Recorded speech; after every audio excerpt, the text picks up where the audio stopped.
Moments of pure joy as families and loved ones are finally reunited.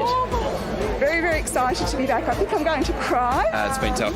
4 months, long time. Words can't really describe it. I'm just delighted to be here. Yeah, it's good. It's been 6 months since I got to see my parents. I didn't think it'd be as hard as it was, but when you're not allowed to go home, it's the only place you want to be, you know? Who do you want to see? Dad.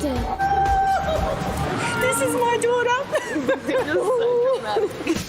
At midnight, the floodgates opened and the SA Vic border was buzzing as cars streamed across state lines. I want to go see my family. I haven't seen them in a very long time. Going to see my dad. It's been about 2 years. We've been stuck in Victoria for more than 4 months. I'm feeling awesome. Yeah, can't wait.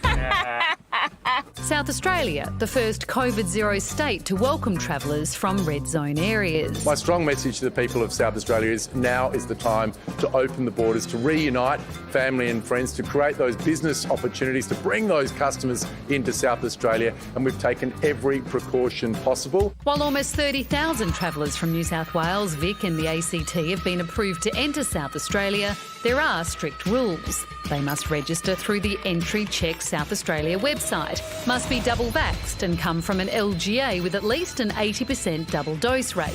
Travellers from moderate to high risk zones will also need a negative COVID test. Today is the day we rule out statewide lockouts and also ongoing statewide lockdowns. But it's not without risk. The state's yet to hit 80% fully vaccinated, and the relaxed borders have some locals on edge. We're going to lay low for the next few weeks and to see what happens. I think our hospitals will really feel the strain if we get anything like the numbers in Victoria and New South Wales. You're really opening up the floodgates at the busiest time of the year. That's what I think. I think we could have eased back into it a bit better. But today, it was all about coming back together. What does it mean to be able to hug me like this? Just everything. This is pretty incredible. It's pretty brilliant, isn't it, Bobby? It's very surreal. Like, I feel like I've actually won the lottery just seeing my dad here. Like, it's more than what I could ever ask for just being here today.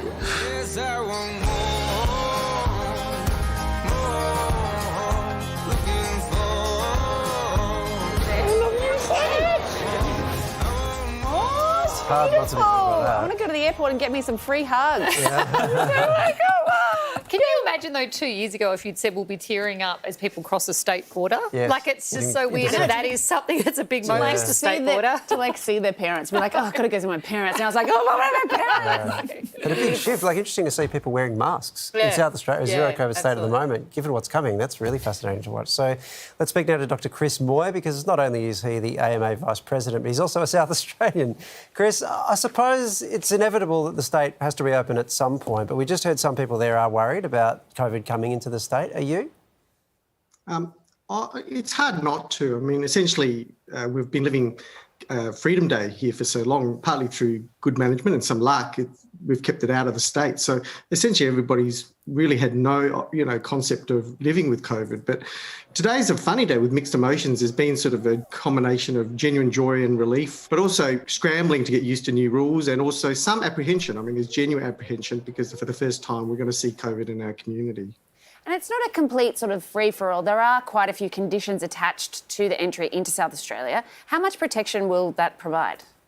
That will help to some degree. For example, the bias towards those who are vaccinated.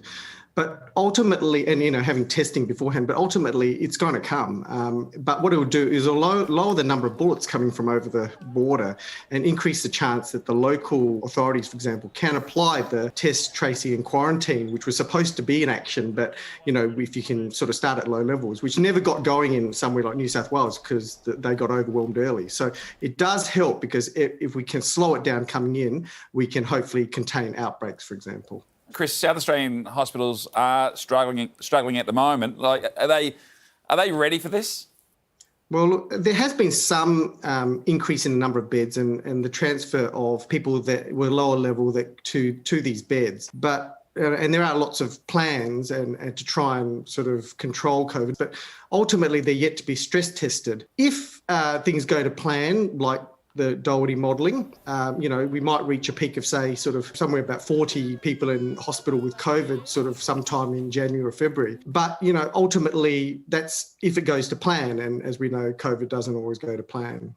This is such an interesting case study, Chris, because I can't think of anywhere else in the world that has abandoned COVID zero just willingly, by its own decision. Normally it's like the Sydney situation where the outbreak happens and you don't have a choice, right? So you're probably the first place that is actively choosing to do this. It's remarkable. And the change of psychology is quite significant. Do you think South Australians are ready for it? Well, I think that is an issue. For New South Wales, and Victoria, basically, you didn't have a choice, and you had a huge rearguard action with lockdowns and vaccination to try and fight back. Here, we're the exact opposite. We have been living Freedom Day, and we're having to now take the leap of faith. And it's a bit like jumping into a cold pool when you really don't want to have to do it. But to some degree, it has to happen sooner or later. I suppose it will be a question of, whether we can get the balance right in terms of making sure, for example, that we can control it and it does go by the Doherty playbook. Well, Chris, we've jumped into the pool over here, and I can tell you it's warm once you're in. Okay. Well, I don't know totally what that means sometimes because, it could be a bit too hot. We definitely don't want to get too hot. That would be the scary thing. Chris, thanks so much for speaking with us and good luck. Yep, thank you. You really have jumped in the water too. You would really know. Oh, yeah, I touched the bottom of the pool and then did a lap underneath and went up. 2 laps.